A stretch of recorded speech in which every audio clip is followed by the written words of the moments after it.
Greetings everyone, I would like to invite you to a preview of the new White Dwarf magazine. It's issue 499. We are one off from the very special 500 issue with a limited, or at least a special cover of White Dwarf on it. So this issue is quite actually interesting, especially for the guys who play 40k and like to play, I think, Combat Patrol. There's a series of 6 missions, boarding actions, not Combat Patrol, boarding actions. There's a series of 6 missions that I have never seen before. I haven't seen anything like it before.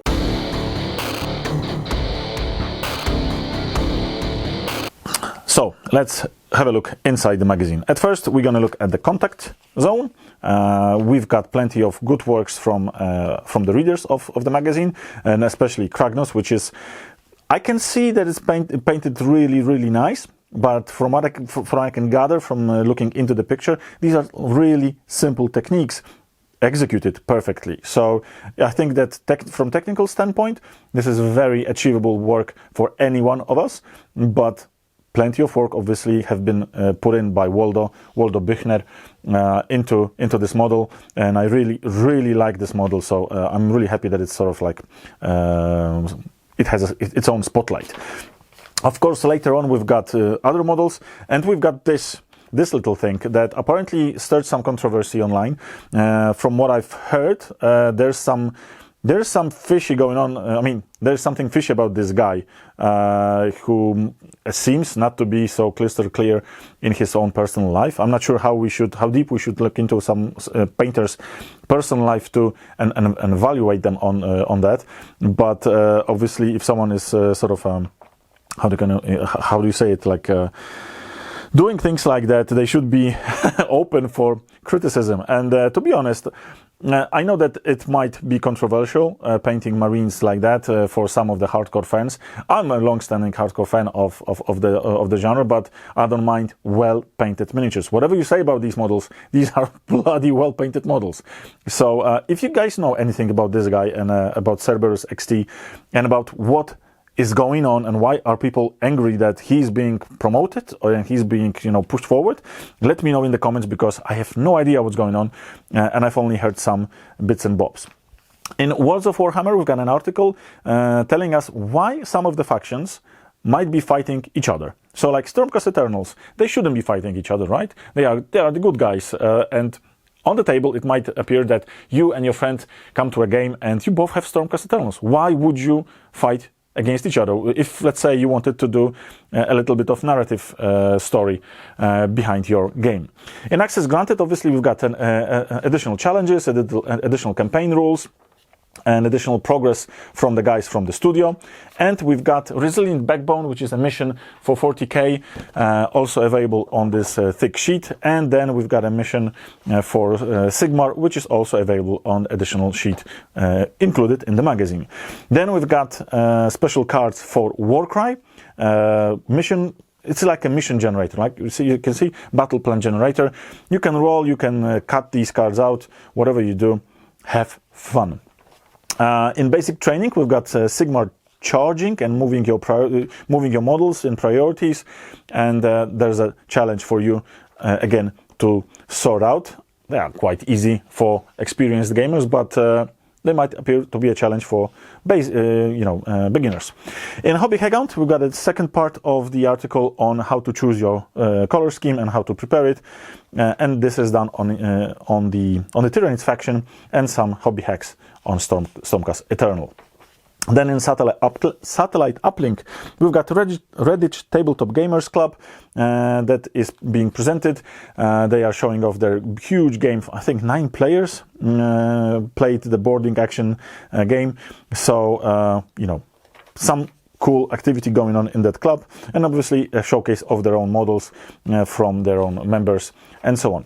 In Warhammer Age of Sigmar, we've got Cults Unberogen, which, if I understand correctly from this, these are people who worship Stormcast Eternals, if I understood it correctly. I only read a couple of the parts, but I am in awe of how well it is made. It looks like proper RPG book and lore in there, right? So this is how it should be done.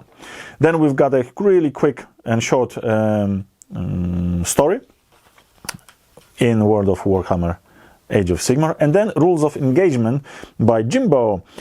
Jimbo. And we've got 10 top War Scrolls rules that are being presented, and on the first place we've got Scary Away from Skaven, I believe.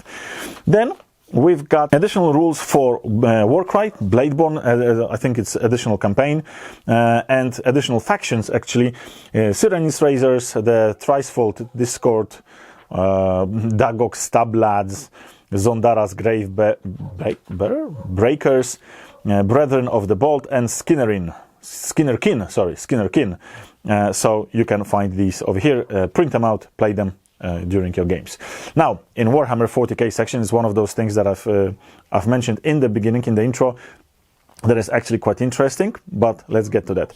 First, we've got Tale of Four Warlords and their progress through the challenges. And as we can see, they've been painting their centerpieces. So we've got Primarch of Death Guard, Angron of Ward Eaters, and their armies all together. Right, so it looks really, really nice. Here is the model.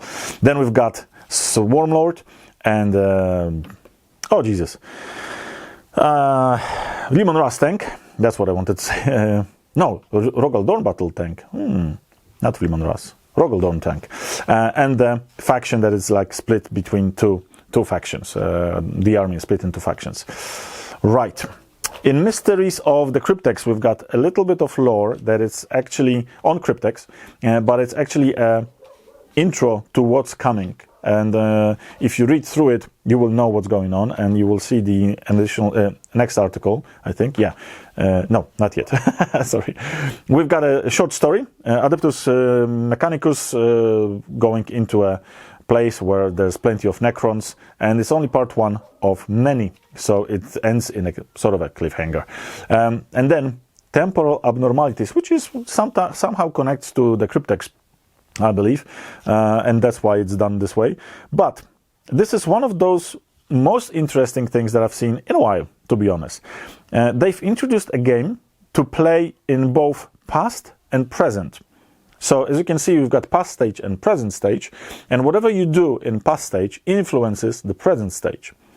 Hear me out. You take your armies, your boarding action groups, split them in half, build the terrain in smaller sections, build them out of the same set. You build two boards, smaller boards, but two of them. And on one of the boards, you've got a section of your army. On the other board, you've got another section of your army. And the same for your opponent.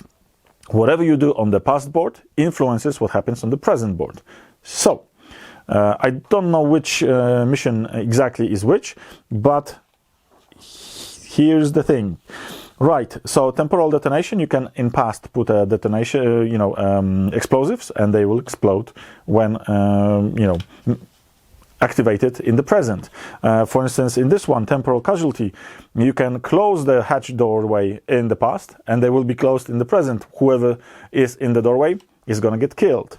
Then we've got entropic dispersal. I think you can do something. I don't remember exactly what that was. I think there's something about objective markers. You can move them.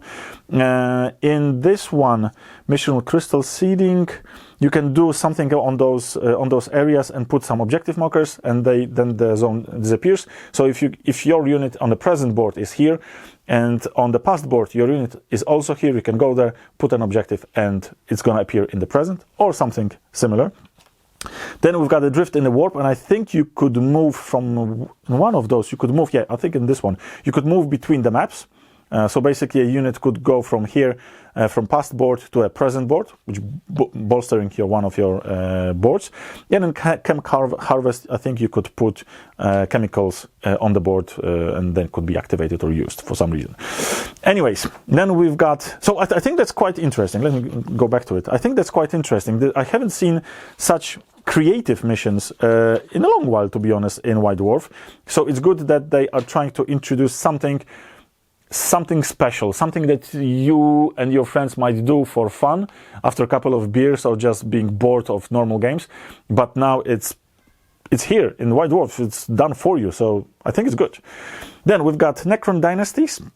and articles on how to paint your different dynasties, recipes, paint job recipes, and plenty of showcase photos. Really nicely done. There's no battle report actually in this issue, so that's quite cool. There's another showcase of Purge the Xenos by Martin Waller and his army. He's a Golden Demon winner, and his Death Watch army is actually quite cool. So plenty of pictures, and obviously the painting recipe.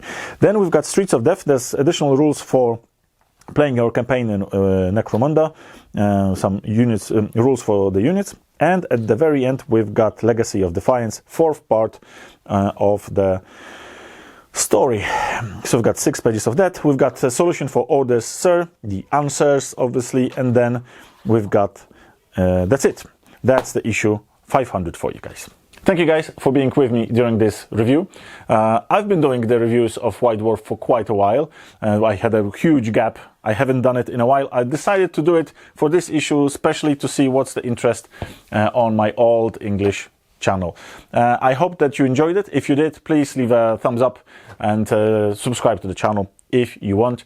I would like to do this more often. Well, actually, every month, to do a review, and maybe reviews of other products if you're interested. Please leave a like, leave a comment if you want to share something with me, and I see you next time.